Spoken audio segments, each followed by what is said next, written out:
first time I was introduced after I came to Congress as the conscience of the North Carolina Senate, I chuckled and said, look, we now really have a conscience of an elected body, and that conscience is John Lewis. He's the conscience of the whole nation.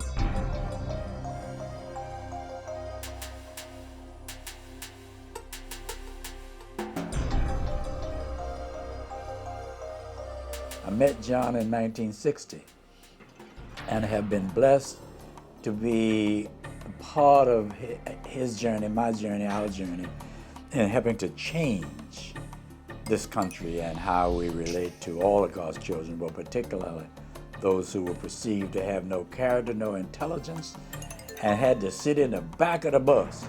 So when he came through with here in '61, early May, with an integrated group, we met him, of course. So John, the next morning, and that group went on down to Rock Hill, South Carolina, where a Klansman beat him about the head, neck, and shoulders.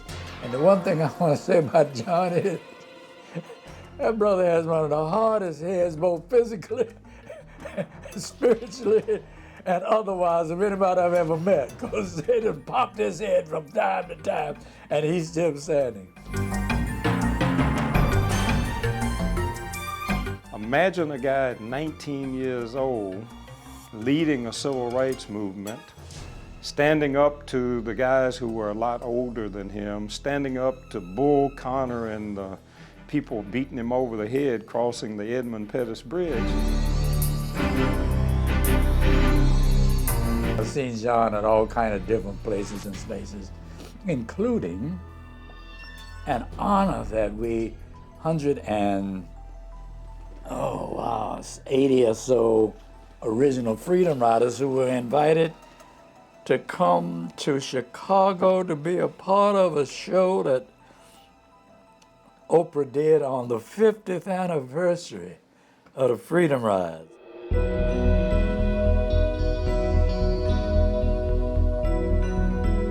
The transition into politics has been important because you sit in meetings with John, Democratic caucuses on the floor. When John rises to speak, everybody comes to attention. And there are very few people who have that kind of presence and history. I mean, there's just an attitude of respect that he commands, not because he's expecting it, but because people know what he has done and what he's been through. My brother, I've always been inspired by your spirit.